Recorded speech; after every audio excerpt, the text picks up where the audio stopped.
Hello, Lisa here. Welcome back to my channel and welcome to my August show and tell.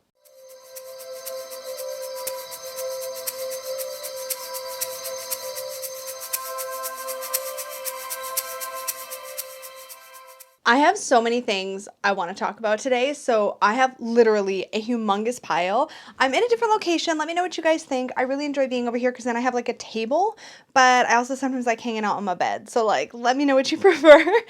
Let's get into it. So let's talk memories first because a lot of things I feel like happened in August and I feel like most of it was good. Most of it was awesome. So Peggy and I had our 15th wedding anniversary. We've actually managed to put up with each other for 15 whole years, which is awesome. Technically, I think more like 16 because we got married after about a year. I feel like, yeah, so 15 years, which seems like a really exciting number. I don't know. Maybe it's like, I think 10 is like, okay, that's a good milestone, but 15 is like, okay, we are in this the long haul. Does anybody else feel that way? I don't know. Maybe it's just me. One of the nicest things I think about August has actually, besides Peggy and my wedding anniversary, that was obviously my favorite memory of the month, but also the weather has been a lot nicer. And by nicer, I mean, we had one really brutal heat wave like earlier in the month, and then it's been like kind of cool, kind of like not too hot, sunny, but like without being sweltering. And we've even had some rain, which is glorious. And I'm so excited that we have rain. I'm really excited. I'm so ready for fall. I'm like, can it be September now? Oh, actually, when you're watching this, it is September. So actually, yes, I am at the time I'm filming this. I have like one day to go before it's officially September. But pumpkin spice lattes have already rolled out. So I guess that means it's already fall, right? That's how that works, right? Pumpkin spice lattes come out, that means it's fall. That's what I think. And they came out like a week ago. So I think we're good.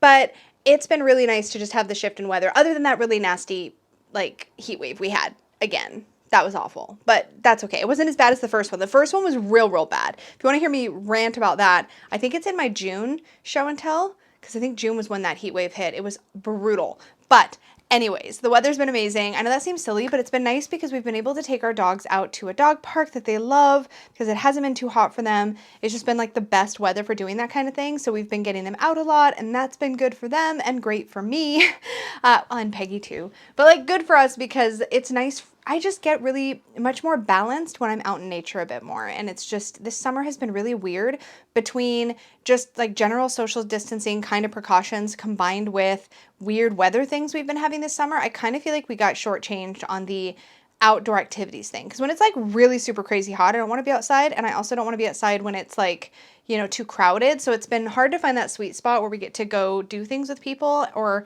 around other people, but still be separate from other people. Anybody else? I don't know. It's been a bit of a balancing act this summer. So I kind of feel like I'm just ready for fall. But I also kind of feel like we sort of missed a lot of summer at the same time. Other exciting things that happened in August. So Peggy's phone died. This is only exciting because in the process of her phone dying, we were going to go get her a new phone. And then she instead said, how about you take the new phone and I take your old phones? I'm throwing it on the ground, like on the table. I have a new phone, which is really exciting.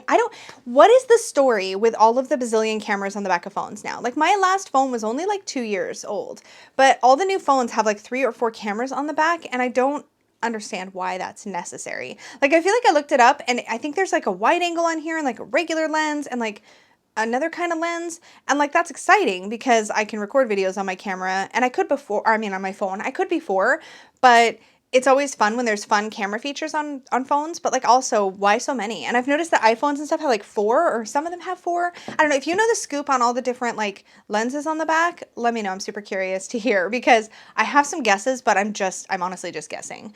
I also feel like I'm wearing way too much blush today, but I'm kind of living for it. So if that's annoying you, I'm very sorry, but I am like loving my pink cheeks. And also I think it's kind of funny that I'm in this like total like blush phase right now of my makeup journey. We'll get into Actually, I don't even have any blush favorites in my makeup, but I'm in this whole blush moment where I feel like my makeup routine is kind of like I take all of the redness, the natural redness off of my face, and then I like put intentional pink back on my cheeks with blush, and it kind of cracks me up. It's like I go through all that effort to kind of like even out my skin tone, and then I just like slap all the pink back on. I don't know what the deal is, but I am loving it. That was random. That was a random side note, but I felt like I needed to share in that moment because I'm seeing in the viewfinder sometimes, and I'm like, gosh, my cheeks feel really pink, but I still kind of love it. Anyways, we'll see if I hate it when I'm editing. I mean, it'll be too late then, so like, who cares? Also, it's my face. I can do what I want, but like still.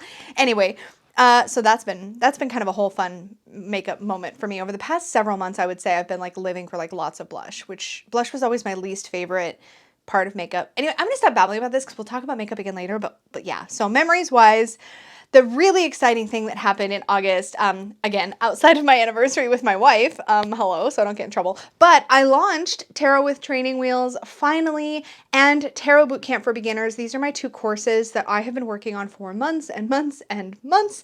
I knew that this was coming since like November, December of last year, and it's really exciting that it's like out in the world now. So if you don't know, Tarot with Training Wheels is the free course that I'm doing right here on YouTube.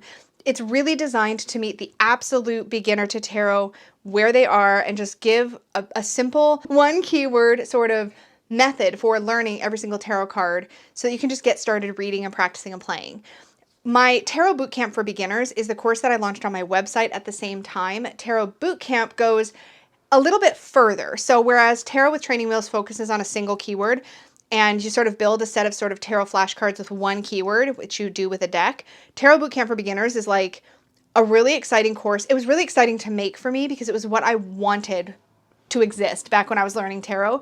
But it's like it takes you through sort of creating your own DIY tarot deck, which I recognize sounds crazy intimidating, but it's just a deck of words. It's not a deck of like pictures, unless you want it to be, I suppose, and then you can add pictures. But that's not the point. The point is that you get to develop a set of keywords for every single tarot card based on your explorations and the assignments throughout the course, my sort of sharing what I think the general energy of each card kind of means, and then letting that be a jumping off point for you to do your own studies and like add to that.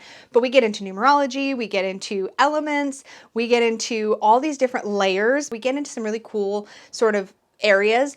But that course obviously goes a lot more in depth, and so I kind of feel like it's neat because while they're both designed for beginners, I feel like it's like Tarot with Training Wheels is like the ultra easy, simple method to start, and then if you want to go even deeper, you can then do Tarot Bootcamp for Beginners. I think I'm excited about it because not only does it represent like this idea I've had in my head for a long time, but I'm excited because I feel like it gives a couple of options for people who are new to tarot or people who want to revisit the tarot. And it gives you this option to do this really simple, non-overwhelming single keyword method, or to go deeper so that you have even more to sort of chew on and work with. And I'm really excited about it. So I have been getting some great feedback from people. Thank you so much. That's been really great to hear. And I'm excited for that to continue. But that was like a thing it's like a thing that's been building for a while. And I'm sure I've talked about it in previous show and tells. Like I probably talked about it last month because I think I launched my trailer it doesn't matter. I'm excited about it. So I'm gushing about it because that's what these show and tells are about. They're about me talking about what I've been enjoying and excited about. And Tarot with Training Wheels, very excited about it. Enjoying it a lot. So it's been cool to see how it's being received. And there was a lot of nerves going into that. And okay, I'm going to stop babbling about it now. But it was a big August thing, right? Other than my anniversary. The only other thing here that I wrote down as a memory was I received a really lovely surprise gift. And I'll be sharing a couple of things from that gift in the show and tell a little bit later in like the various categories, but it happened on the exact perfect day. Like I got this piece of unexpected happy mail, and it was on the day that I had launched the course, or the day before I launched the course. I think it was the day I launched the course, and I'd been really, really, really nervous about that first lesson to go out on YouTube. I think I was worried. I was worried people would expect it to be something other than it was. I was worried that it would be like a disappointment. I don't know. I had all these like anxieties and worries that I just needed to like breathe through. But that first day was a little bit high intensity for me in a lot of ways. And that was the day this box showed up. And it was a really lovely little gift. So that was really memorable for August for sure. And it was really nice. And the person that sent it to me, I was able to video chat with them, and like they were able to see me unbox it. And it was really fun. So that was kind of a cool thing that happened in August. What freaking month is it? I don't even know. It's September now. It's weird. Anyways. Okay, so that's it for memories. Enough babble about that. Let me talk about YouTubey things other than the course, of course. So I also started a new thing in August that I was also really excited about. I just kind of got a bug up my butt to do it. I had been watching a makeup YouTuber, Hannah Louise Poston, and she does a lot of really great makeup content that I happen to enjoy. I feel like she hangs out in this space in the makeup world where she sort of exists between like consumption and curation or minimalisms, like somewhere in that middle space, which while I could babble about this for a long time, but I relate. I guess I'm just going to leave it there because I talk about it more in the actual video. But I did start my new series where I talk about upcoming tarot and oracle deck releases called Hot Takes on upcoming tarot decks, or whatever I named the video, but my hot takes video. And it was super, super fun to do. I had a blast. I had to learn some new editing things to put it together the way that I pictured in my head. And I kind of bring you along with me while I'm looking at the different decks, and I've just been really enjoying it. And at the time you're seeing this, you will have also seen that I did my September one also, but I'm filming this before that comes out, so it feels weird tense-wise to talk about it. But yes, my September one. So it's going to be an ongoing series. As long as I'm having fun with it, I will keep doing it, as long as you guys find value in it, that sort of thing. But it was a really fun and exciting new series to start. And if you haven't noticed by now, or if you're new to my channel, I love creating new series. I think it's my favorite thing. I've been creating video series ideas on my channel since I started my channel. Like, for whatever reason, that was the thing that made YouTube feel creative and fun. So every time I kind of come up with a new series, I get really excited. There's a couple of other new things that are coming, but I don't want to spill the beans on some of those things just yet. But it's exciting to kind of continue to sort of play with this video format and like how I want to talk about the things that make me happy and that I want to geek out about and all that kind of stuff. So I'm stoked about Hot Takes. That was a lot of babbling about my own thing, but I mean, like, it is my show and tell, so like whatever, it's fine. It's fine. One of my favorite videos that I watched in August was Candy Soul and Soil's video about being lost. What was it called? Oh yeah, The Art of Being Lost. I had to write it down because it was so beautiful. It was just really beautiful. And I don't know about anybody else, but if you're not watching Candy Soul and Soil's videos, they're so soul nourishing. Candy shares beautiful words and vulnerability and these like life lessons kind of woven in and around this beautiful video footage. And also this idea that like somebody can live in an area with just all of these magical places everywhere. It seems like every time I watch a new Candy video that has her out and about in the world, there's some new beautiful place they've discovered, like a field of sunflowers, or like it's breathtaking. And I really enjoy it. I really feel like every time I come away from one of those kinds of videos, I feel like a little bit fuller, like my cup is a little bit fuller. And so I wanted to share that. I'll probably have a thumbnail somewhere on the screen, but I've been really enjoying Candy's videos in general, and I've talked about her before, but I really loved that particular video. It just really touched my heart. And I don't know if you use YouTube the way that I use YouTube, but the way I use YouTube is I browse through my subscriptions and through the YouTube platform, and then I click the little clock button, which lets you add videos to your watch later list, and that becomes like a queue, and then I can go in there whenever I want to watch some YouTube, and I can watch videos in my queue, and I can always tell when like a particular video is really special to me, or like I really, really enjoyed it, because it'll live in my queue after I've watched it. Usually because I either want to watch it again, watch it where I can pay even closer attention, put it on my TV and watch it again, or I just want to remember to write it down so I don't forget to go back to it or save it in some way. And I swear that video lived on my watch later list for like 2 weeks. Maybe I'm exaggerating, but I feel like it was like 2 weeks. Also in August, we had our final two helping you say yes to the deck segments from our batch of filming we did, where we brought guests on with us and we helped them say yes to the deck. That was a super fun series. Yes, we will be doing more. At least that's the plan. I just need a bit of a breather before I do the next round. But I am taking names. If you're interested in being among the next round, drop me an email at tarotwithlisa@gmail.com or at lisa@supportivetarot.com. Whatever's easier to remember. It doesn't matter. But the Tarot with Lisa is the one that you'll see on my YouTube page and under the About Me page. That's the email address you'll see. But email me if you're interested, and when the time comes, I'll be reaching out to people to schedule the next batch of filming. But that was so much fun, and if you missed the really exciting conclusion in the very last one in August, you should check that out, because there was a fun twist at the end, and it was a lot of fun. So I really enjoyed doing those. It was a really cool way to get to know some of the people who watch the channel or engage here in the channel, as well as other people that float in and around on YouTube. So that was kind of fun. So, and if you didn't know, some of the participants have YouTube channels or Instagrams and some don't. So there was no like requirement that you be into social media or whatever. It was just fun to have this like sampling, I guess, of the people who hang out here on the space and hang out with me. And it was just fun to get together with Peggy and help you guys figure out what decks you wanted to buy. There's been a high demand for me to do some kind of wrap up of all the things I wish listed and or bought during Say Yes to the Deck, and I want to do that. I just haven't had time to sit and film it. But if you missed it, my Bohemian Animal Tarot walkthrough went up in August, and that was the one impulse buy from that series. So if you're curious, that was the one that I impulse bought during helping you say yes to the deck.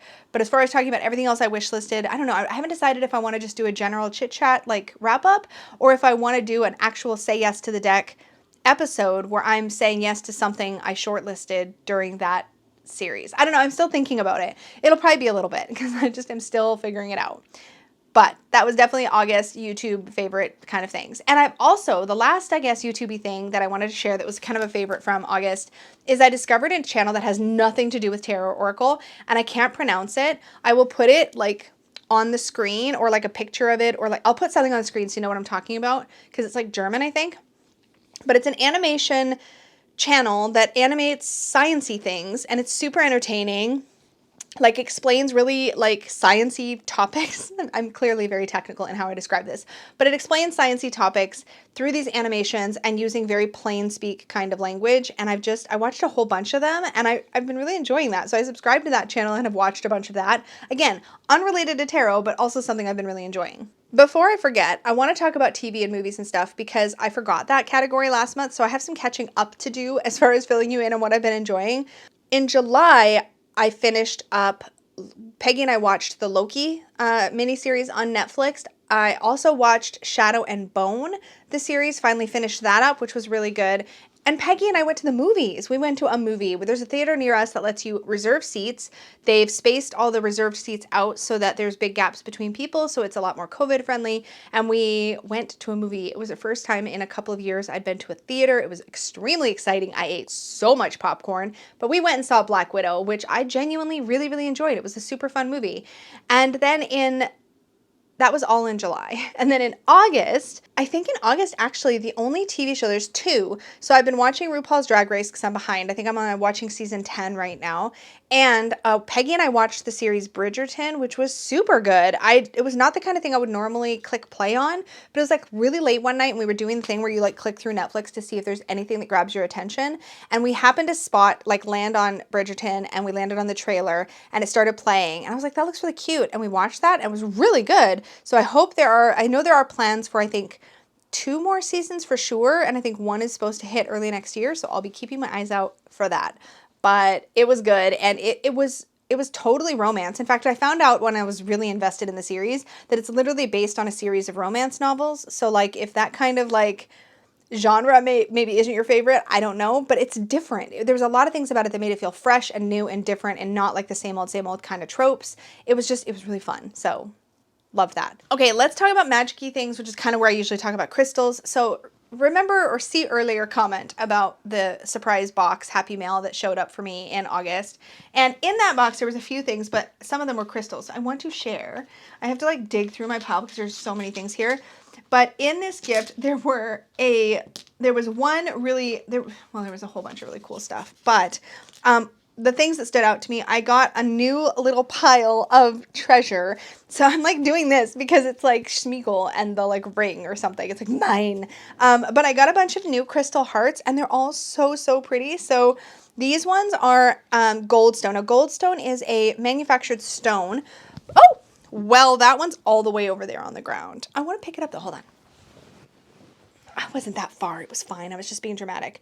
Let's see if I can get it to show up on camera here. So this one is blue goldstone. I don't know if it will just reflect or if you'll catch any of the sparkles on screen. And then this one is just a regular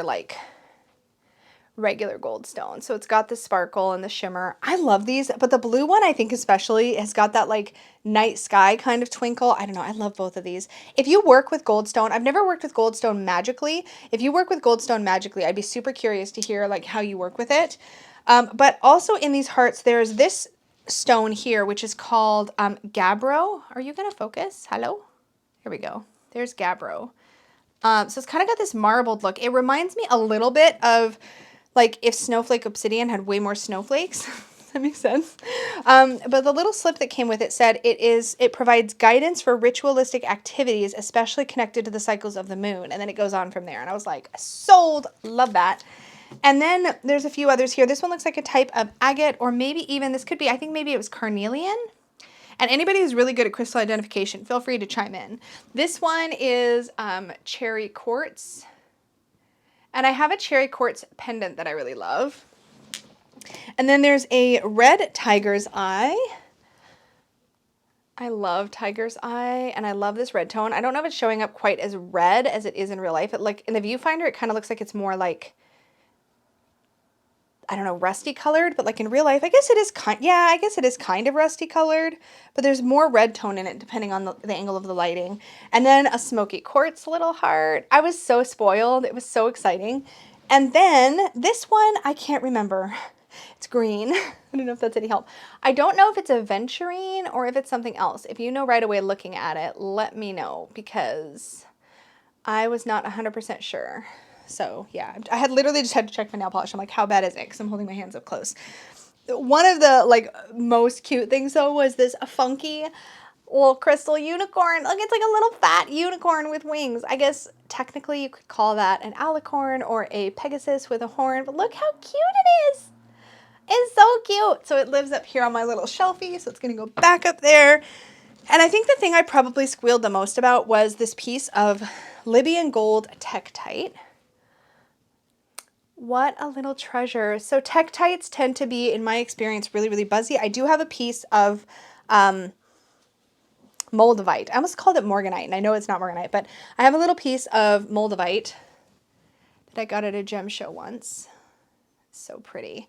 And then this piece of golden Tektite. It's just really, really gorgeous. And it has this like buzzy, zippy kind of feeling. Like it's kind of like a little hit of caffeine, metaphysically speaking. But I really, really was excited about those. So I had to share those.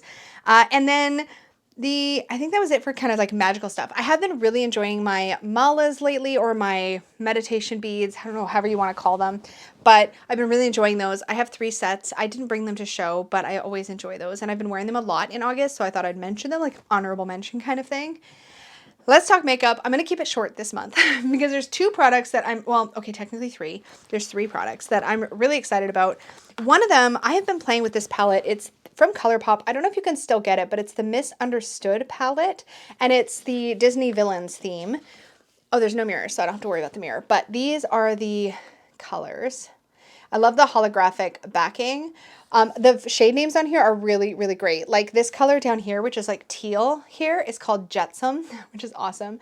But these are actually super like pigmented and pretty and metallic and bold. I also have, or picked up at the same time, like a Disney princess themed palette that I didn't like half as well. Like this one's just really bold and pretty. And this color here, this like mongrels color right there, that pink kind of crush color, is so gorgeous. The teal's gorgeous. I've worn a couple of the purples. I've worn this green. It's just been really fun to play with. Also, the white and the black in here are freaking fantastic. The white is called No Spots. White is called No Spots, and then the black is, I think, just called 101. So those are obviously Cruella inspired, but I don't think I have any other palettes with a really pigmented white, and I did a couple looks with the white. Like, it's actually amazing for doing like a color on your eyelid or something and using the white to lighten it up on the inside, and you get this really gorgeous gradient.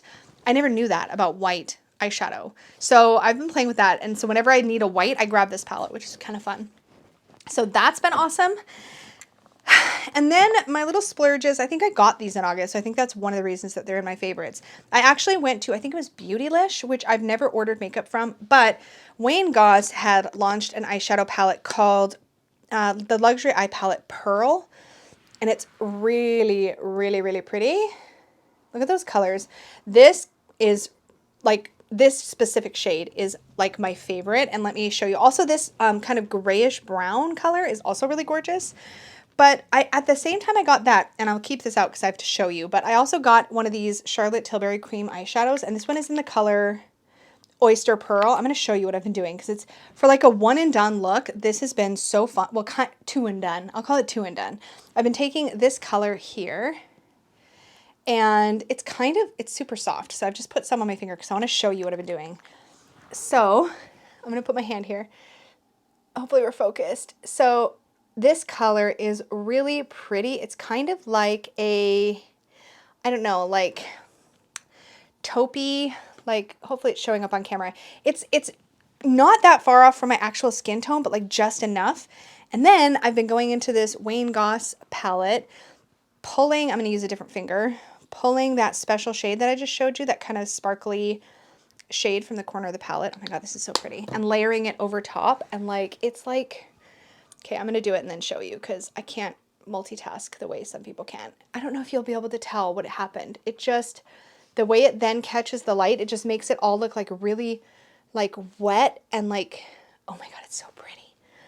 So it's not like blinding, like bold, but it's really pretty to just blend that like cream eyeshadow all over my lid and then tap this over top of wherever the cream shadow is. Like I'll even blend it up into the crease and everything. And like, it's just this really pretty look. I'm literally wiping this on my leg. Is that what YouTubers, like makeup YouTubers do? I don't know. I don't know. They'd have to tell me. I have no idea.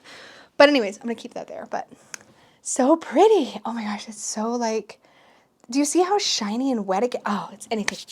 Love, love, love, love. That was like my makeup favorite for the month for sure. Food things. So I got some more US Twinkies and US Ding Dongs, and I also tried Mike and Ike's for the first time ever. Now, if you didn't know about my weakness for specifically US made Twinkies, specifically Twinkies are definitely at the very tippy top of the list. I have an obsession, and also the border's been closed, so that's a thing. So somebody sent me some Twinkies and I was really excited, and that's the dumbest thing. They're so inexpensive. I've got to figure out, at one point it looked like I might be able to get US Twinkies on Amazon and have them shipped up here, but so far no go. But I got some Twinkies. I think I still have a few left at my desk at work, and I'm hoarding them. I'm like hoarding them. They're not gone too soon. Also, do you guys remember me talking about my favorite like jam brand? My favorite jam brand is Bon Maman. I've talked about it before, and actually a bunch of you guys remembered that because I've gotten tagged in some cool stories about the company. But anyway, I stocked up on a bunch of their jams, and their jams are incredible. My favorite of their jams is the raspberry. I think I've tried their apricot, which is good, not my favorite, and their blackberry jam. Now, I was disappointed by the blackberry because the raspberry is like, when you have their raspberry jam, it tastes like you've bitten into fresh raspberries. But with the blackberry one, at least the one that I got, I think I've got one more jar to go through. It's got a kind of, just a touch of bitterness in it, I guess. I don't know how else to describe it. It's not as sweet as the raspberry, so it was like a little bit disappointing, but just a little bit. Compared to the raspberry, it was a little bit disappointing. But then I was in the grocery store the other day and they had blackberry jelly. Now, I haven't had jelly in like a long, long time, but I do love me some seedless blackberry, and it was seedless blackberry jelly, and it's incredible. It's exactly what I wanted the blackberry jam to be. Now, if I could get the blackberry jam in the blackberry jelly flavor, we'd be perfect. I'm really excited about the Bon Maman blackberry jelly. Yes. Yeah, it's really yummy. Probably going to be keep buying that because blackberry is my favorite. Like, I like blackberries better than raspberries, but the raspberry jam is so good. So I'll probably just like swap between them or something, but it's real yummy. Ooh, okay, so 2 other food things. I've been playing with my Instant Pot again, or some more or whatever, and I made this incredible chicken tortilla soup. It was so good. And you know what was so frustrating? I had all the ingredients to make this incredible soup, and I had to wait and wait and wait until it wasn't too hot to make the soup. Because who wants to eat soup when it's really hot out? So like, I didn't get to eat it or make it until like the second half of August, but it was so good. It was really good. We took like leftovers over to John and Kim's because they had just gotten back from a trip, and it was like, we needed to feed them. Like, obviously. But we ate that soup for a couple days. I still need to learn how to make Instant Pot recipes, and I have to remember to make smaller batches because most Instant Pot recipes are like for 4 to 6 people, and Peggy and I are 2 people, and even with leftovers, I would say most of the recipes I've tried lean more towards 6 for portions, so it's a lot of food. So if we don't want to eat soup for like 3 or 4 days, then I have to like make things in a little bit smaller proportion. But I also made a really incredible chicken marsala bow tie pasta. It was real good. It had sun-dried tomatoes and mushrooms, and even the pasta got cooked in the Instant Pot, and it didn't come out like weird. It was so good. It was really good. I've been enjoying playing with the Instant Pot. I have a couple new cookbooks. I should have brought the one to show, but it's called Instant Pot Step by Step, and it has photos of the steps, kind of like the way a recipe card would come with like one of those meal kit delivery services like Fresh Prep or whatever. It's awesome. So I've been really enjoying that, and that's where I've been getting the recipes from. So yeah. Okay, I think we've hit the point where I need to talk about my random things so that then I can talk about books and decks. Like, that's the point we're at. So we're going to come back to my Oculus Quest 2. So I talked about this last month, but I have been sort of going kind of all in on my Oculus Quest 2 lately, so I've gotten some accessories, and I really wanted to show you what my headset looks like now. So this is the best, this piece here. So when you get this Oculus Quest, if you don't know what it is a virtual reality headset. So you get this like very immersive 3D sort of experience. It's like a goggle thing that you put on your face, and then it comes with this like fabric-y strap. And originally I had bought a second strap for it. I bought this kind. So you can get these kinds on Amazon. I will link this one down below. These are cheaper. And you just kind of dial to tighten it on your head or whatever. This is nice because it kind of cradles the back of your head and it feels a little better, but you still have a top strap that goes over top and attaches. So you've got this strap going down the center of your head, and then you've got this part at the back. And this was good, but I felt like because it sat higher up on my head, it just kind of felt like it was going to slip. It was fine. It was still better than the strap that comes with it. But then I found out that there's this other thing. It's called a halo strap, and this is by a company. It's the Bobo VR M2 halo strap. It says it on the side. But this is cool because there's no top part that you have down the center of your head. There's these like little sort of like pieces here that sort of sit at the top of your head, and this part here sits at your forehead, and then this part you can rotate it wherever it feels good. And so for me, I tend to put it down at the base of my neck, and then you tighten it up and in, and it is so comfortable. It is like the most comfortable way to wear this dang headset. And I'm still playing a lot of Beat Saber. That's probably my favorite, although I've played a couple of other really awesome games. In August, I was also playing a little bit of The Climb 2, which is a mountain climbing game, and there's this like little like kind of piloting game where you're flying this like hang glider sort of situation, or like, I don't know what you call them, like the like light plane things that are open and have wings. I'm really bad at describing stuff. Anyways, and I just have some headphones so I have this like little Velcro thingy, and I have a pair of earbuds, bundled up because I find that I hear everything better with headphones. And this, I will say that this particular headpiece, because of the way it sits, I feel like sometimes I can't hear as well some of my stuff, so the earbuds help. I don't know what that is. I think it's just, it moves where the speakers are. Anyways, this thing is awesome. It was off the market they had a recall of the facial interface. This is actually a replacement. This pink is a replacement facial interface that has like a squishy foam thing. Anyways, if you want recommendations for awesome accessories for the Quest 2, let me know, because I've done a lot of homework and I'm obsessed about being comfortable in this thing. So it's really comfortable right now, and it makes me really happy that I've kind of found my sweet spot. So I love this. I also got like some grip covers for the like controllers you use and stuff. Oh my gosh. Anyways, I'm going to stop gushing about this thing, but I love it so much. And I've been playing a lot of Beat Saber. A lot of Beat Saber. Anyways, that's definitely a random favorite. The cloth, what do you call this? The 2-pocket wrap bag I've been using. Do you guys remember this? Peggy and I did a vlog where I legitimately had a total tantrum about this fabric. But anyways, this is one of my pieces made out of this fabric. I have 2 things made out of this fabric. I have a small bag. That was what the tantrum was about. And then I have this. This is one of Peggy's 2-pocket wrap bags, but it just doesn't have the elastic because I just was impatient and didn't want to wait for her to get elastic at the time she made it for me.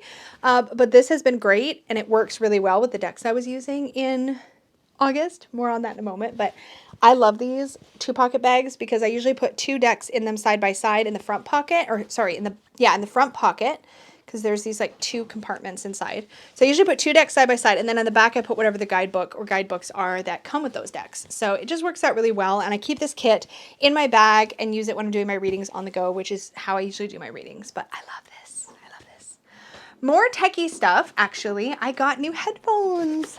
So my Bluetooth headphones died. I always use headphones for video editing because, let me tell you, the quickest way to annoy your spouse is to sit and edit a video where they have to hear you say the same 10 words 17 times until you find the right spot to like put your cursor to clip out that like moment you coughed or sneezed or like stalled out on what you were going to say or whatever. I swear, when I used to edit without headphones, Peggy'd be like, oh my God, how many times are you going to play that part? It's like hashtag editing fun times. Like, this is just how it goes. But my Bluetooth headphones died. They still worked, but only one ear worked. So I would put it on and I'd only hear out of the right ear. And it was really annoying. So I went hunting for I didn't want to pay like crazy high prices for good headphones, but I wanted good headphones. And these are the Soundcore Q... I'll put it in the description box below. I think it's like the Q30 Life or I don't know. Anyways, they look like this. And they're the full over ear kind. and they have active noise canceling, which I didn't think I would care about, but actually is super useful. And there's an app that you can use to like change the sound quality, which is really nice because I can put it on the kind of sound that works best for editing videos, which is listening for like talking and like trying to listen for background noise and stuff. And I can also put it on really nice dynamic sound for watching videos or listening to music.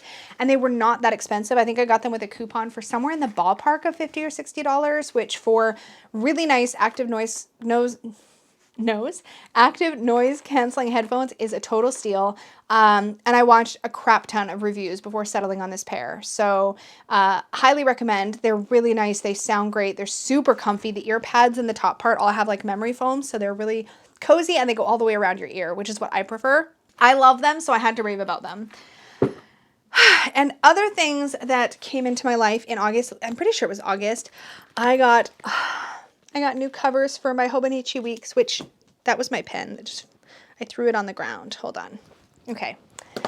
My Hobonichi Weeks is literally my everyday carry, and I got a new Chic Sparrow. I couldn't not. I haven't gotten a Chic Sparrow in a while. It's been at least 6 to 8 months since my last Chic Sparrow. But this leather is so lovely. It's called Avalon, and it's like, okay, I'm going to drop things. Hold on. This is where I do all my content planning and stuff, but like, look at this leather. It's like, it's pretty, and the color is gorgeous. So of course I got one to fit my Hobonichi Weeks, and then because my main planning system, I'll do an update video at some point, I promise. I did one for members. I will do a slightly less like crazy long one for the channel at some point, but I have changed my system a lot. I have a Hobonichi Weeks, and then I also have an A6 planner that I do my tarot journaling in. So of course I got a matching one, same leather. But they have different coloration because, of course, it's all like how it takes the dye and all that kind of stuff. But I love these so much. They are really pretty and I like them a lot. So those are definitely favorites. Remember when I mentioned that Happy Meal that showed up when I wasn't expecting it? I literally cut out a piece of the box because of the way the box was decorated. And this is going to be staying because the person who sent it to me, you know who you are, thank you, painted my channel unicorn on the box. Look at that. Isn't it cute? And actually, yes, you can see it with the light. The body of the unicorn is in this white shimmer paint. How spectacular is that? I literally died. I was like, well, the box is clearly the best part of this entire experience. So this is super great. Look at that. It's so awesome. So I'm probably going to have this up on one of my shelves up here behind me because that's amazing. And the other thing that came in the mail that was super sweet and completely unexpected, and I am completely intimidated by at the same time, is this beautiful handmade book. Look at this. It's embossed with the triple goddess or triple moon symbol, and it's in a beautiful teal, which clearly this is a color that I love. Hello, this was not planned. These two things happened completely independently of one another. But this is like 8.5 by 11 size pages, I think. I have to look, but like oh my gosh, it's so beautiful. And it has some ribbon bookmarks that are built in. I have such journal fear about beautiful books like this. Like, how can this should be my book of shadows. Yes, it should. It should, but I'm scared of it. Like, I need to do things in it, but somebody recently gave me a tip about this. I need to go watch it. I think they recommended a video where somebody talked about like not being intimidated by your books and stuff, but I am intimidated. What can I do to do this book justice? Like, I think I just need to do it and just get into it and not worry about it. But it's so beautiful. Like, look, it's like all been handmade and hand bound. So beautiful. I did ask the person that very kindly sent this to me who had made it themselves. They do not sell them, so I don't have anything to link for you. I'm so sorry, but it was a labor of love, and it was really beautiful, and it meant so much. So that was just an awesome, like, random kind of thing that came in. I could have put it in the magic category too, I suppose. I didn't really think about that, but I love that book. Speaking of books, let's talk about the books I've been reading, and then I'm going to babble on at you about all the decks I've been enjoying in August. So, not in any particular order. How have I already managed to, like, scuff up the cover of this? I read Lauren Wolk's Beyond the Bright Sea. This is a middle grade novel. This is a really sweet story about a refugee, we'll call her, named Crow, and her relationship with the person who found her and essentially adopted her, and also her quest to find out where she comes from and her birth family and the adventures that they go on as a result.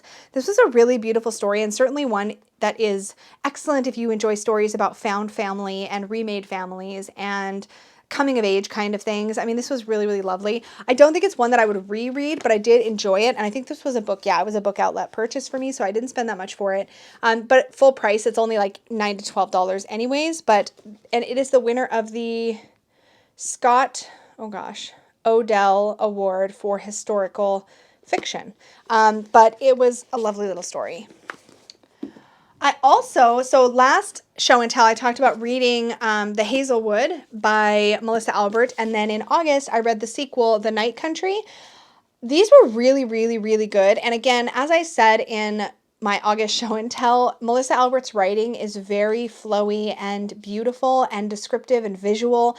It's very rich. And again, as I mentioned last month, that's not something I typically notice about books. I just notice the story. Is it good? Do I enjoy it? That kind of thing. But the writing really stood out in these books. So I really genuinely, thoroughly enjoyed both of them. They do have a bit of a there's like a creepy element to it's kind of like a fairy tale-esque sort of world. There is a lot of it's very dark fairy tale-ish kind of worlds. So there's a lot of creepy, dark, spooky stuff, which actually, if I'd have known that, I probably wouldn't have read them because I tend to avoid super spooky stuff in my pleasure reading because I tend to do most of my pleasure reading at bedtime and I don't want to give myself nightmares because I am a grown-ass woman who could get nightmares from reading scary stuff right before bed. But really good. Worthwhile read. And along the same lines, I also had picked up and have been really thoroughly enjoying Tales from the Hinterland, which is literally, it's by Melissa Albert as well. Obviously, these are all from the same universe. This is literally the book that is talked about in the other books. So this is a book of actual fairy tales that are written, and the characters from these fairy tales show up in the other two books. So it's been a really fun read, and these are short, but they're dark. They're dark, scary fairy tales. So if you like grim fairy tales and you want to take it just an edge creepier, darker, you'll enjoy these. But I've been loving that. It's time to talk decks. Okay, I don't think I'm going to try to do any kind of order.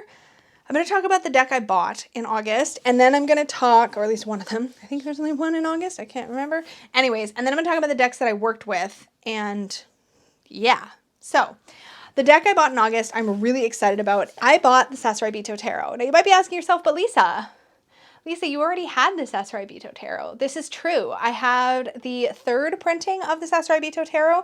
This is the 8th or 9th printing. Let's see, it says printing 8. So this is the 8th printing.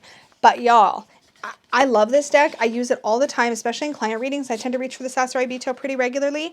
And the new version, the 8th printing, it is matte cardstock. So it's got just a bit of sheen where it catches the light, which is normal for matte cardstock. Really, really, really lovely. The colors are rich and saturated. It's still gold gilded. I'm real excited. And my other copy had taken some wear, so it's kind of nice to have a fresh, new, shiny copy. Oh, you can still see my eyeshadow on the back of my hand. Anyway, this was such a great purchase for me, and I don't regret it one bit. Yes, it is a repurchase, but because I use this deck so much in client readings, which are often done on video, having a non-reflective deck makes my life easier, and I am all about that. So it's going literally in the same bag that the other version was in, and I will be finding a new home for my other version at some point, maybe gifting it or trading it or something. I don't know, but I'm really excited to have that in my life.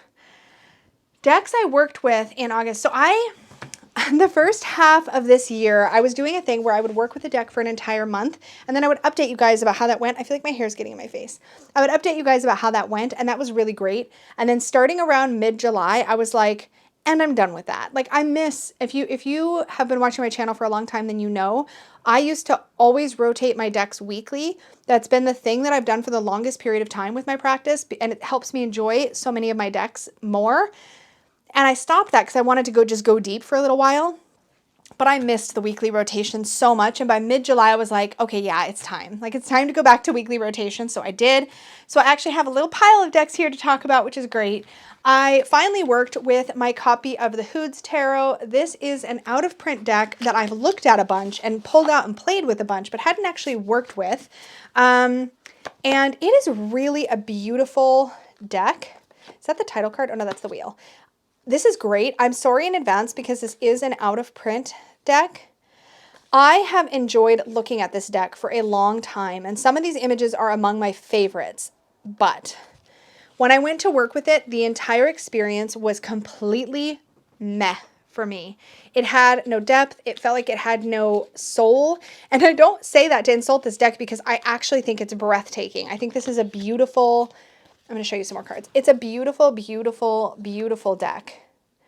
But for whatever reason, I was like, no, it's just, I don't know. It feels dated, but not in the good way.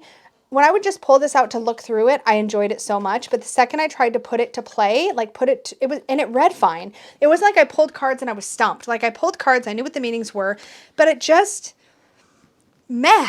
I don't know why. And it's an out of print deck, so it's kind of sad, but I don't know. I'm going to think about it a little bit. This is one that I feel like I don't know, but there is a good chance that this may end up not staying in my collection over the long term, but I'm going to definitely take my time with this one because it is an out of print deck and I can't get it back if I change my mind later. So I'm going to hold on. And I think I think this was the first edition copy too, and it's in perfect condition.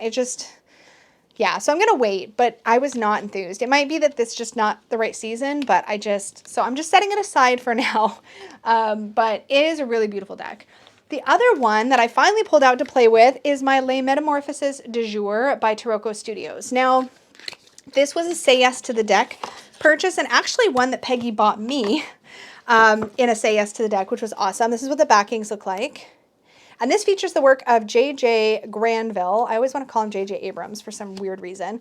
Anyway, I think this is such a sweet deck, and between this and the Fantastic Menagerie, I really like the choices made in these cards better, which is one of the things that got me to buy this. But it is the same artwork as what you might find in the Fantastic Menagerie by Baba Studios. And much like the Hudes Tarot, though, when I pulled it out to work with it, it fell completely flat. There was nothing there for me. I think it was the color palette, possibly. I don't know. Maybe I was just in a bad tarot mood that week. I don't know. But I didn't enjoy working with it at all. Which is a darn shame because I really agonized about this purchase. And I was like, do I get it? Do I not get it? Do I get it? Do I not get it? And then when I finally got it and got it in, I was so excited. And this is, I think, something interesting about... I don't know if it's because I sat on it too long before I started to work with it because I was only working with a deck a month, so this one naturally took me a long time to get to. I don't know. But by the time I worked with it, I was like, it's fine. It's a fine deck. It felt, this one in Hudes Tarot left me with this feeling of like malaise. I don't know how to describe it. I didn't even want to sit with them for a full week. I think I did with both of these. Maybe not though, because I've got more decks than weeks. So... No, because some of these I worked with like in and around. Yeah, I feel like I went through a couple before I settled in because, anyways, I'm babbling. But the point is, I was not excited. I got it out on the table. I was like, okay, it's a 2 of cups, a 6 of cups, whatever. It just didn't hit me the way that I want my tarot cards to hit me. So that one is also one I'm going to have to think about for a little bit. But then, oh, I will say though, I paired the Metamorphosis du Jour with Danny Mystic's Pear Tree Oracle. This is Danny Mystic's Pear Tree Oracle. The backs, these Victorian fashion plates. I freaking loved this deck. It has so much personality. This was the real star. In fact, partway into my time working with this with Metamorphosis du Jour, I just put this away and I worked with just Danny's deck for a little while. The Pear Tree Oracle, it's got like, I don't know how to describe it. It's got like a sass and like, it's kind of chatty. I do personify my decks a bit, so, you know, keep that in mind and all. But it's really, really pretty. I really enjoyed it, and I was kind of mad that it was paired with Metamorphosis du Jour because I was not excited about Metamorphosis du Jour, and I'm like, well, that's a waste. So I actually, when I put away Metamorphosis du Jour, I pulled out instead my Tarot of Delphi, and this was such a joy to work with. I did a walkthrough of this deck when I finally got it in my hands. I was so excited. This deck is another out-of-print deck. I'm really sorry, and it is beautiful. I hope that J.D. Hildegard Hinkle does reprint this at some point because I think it's just really, oops, trying to avoid the lights there. It's just really well done, and this one has tons of depth and soul, so I really enjoyed working with it, and I will definitely continue to work with it. It's really beautiful, and I'm so grateful to finally have it in my collection. I had wish listed this one for a long time, and So grateful to have it, and I just really enjoyed working with it. Okay, and that brings me to my favorite deck of August and what I paired with it. So my favorite deck to work with throughout August was absolutely, definitely 1000% the Bohemian Animal Tarot. So I have this one I have a walkthrough of this on the channel. As I mentioned in that walkthrough, I don't even remotely do this deck service, and I do link to Wesley of 22 Zines walkthrough. It's a two-parter, one like an hour on the majors and like an hour on the minors. It's a really good video if you want to deep dive into this deck. But man, this deck, okay, first of all, the art is okay. I don't think ultimately it's the art that won me over. I think the theme won me over, if that makes any sense. I love that it's like anthropomorphic animals, but what I think I got most excited about was just the way that they were depicted.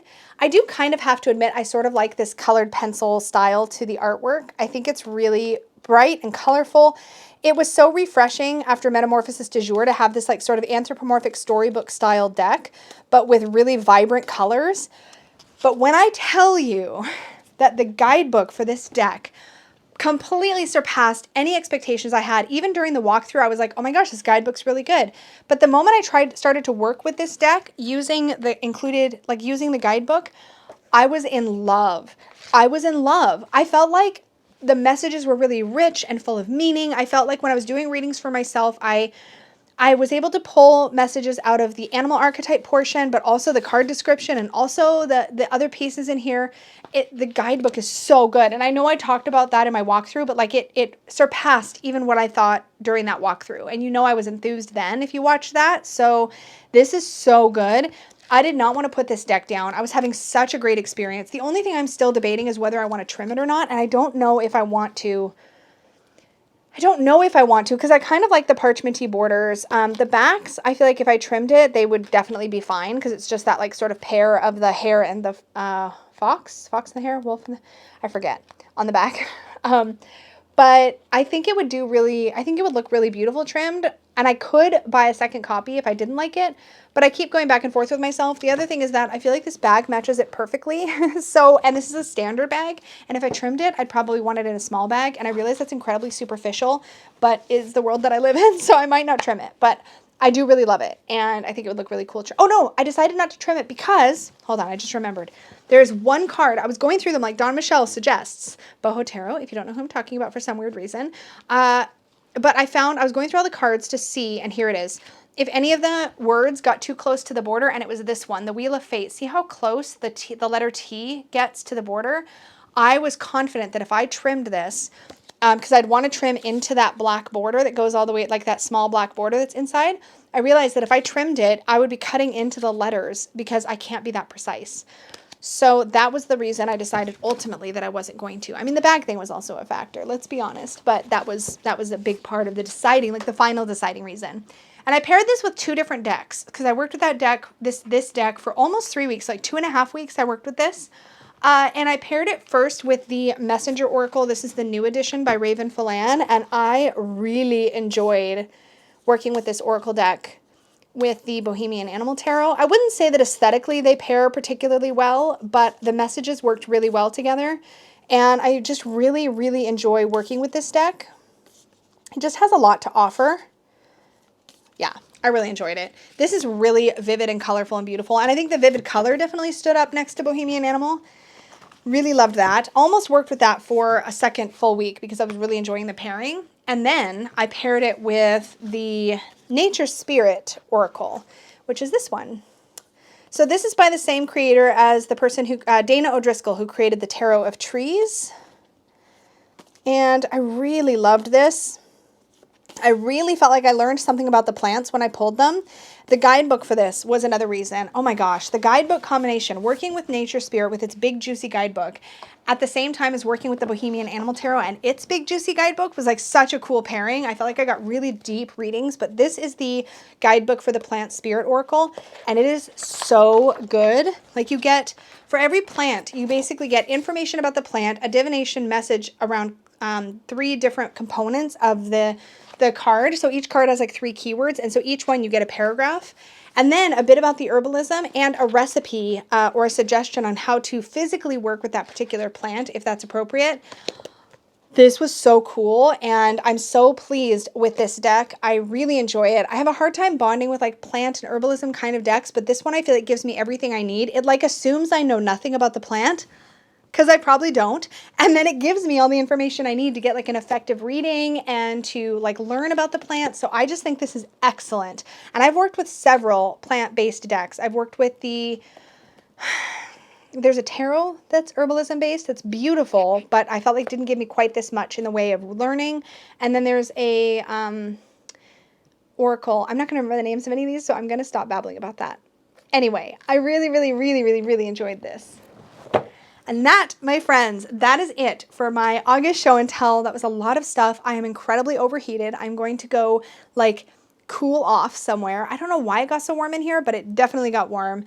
And I've just got to put away my pile of beautiful things and maybe play some Beat Saber. That's how I'm going to spend the rest of my day, my evening. Anyways, thank you so, so much for hanging out with me. Thank you for spending your precious, precious time here watching these videos. It always means so much, and I'm incredibly grateful. As always, please remember to click the like button if you enjoyed this video or you found value in it. Subscribe if you're new here, and don't forget to click the little notification bell so you're notified of all my future videos. Thank you so, so much, and may your magic always shine from the inside out. Bye, guys!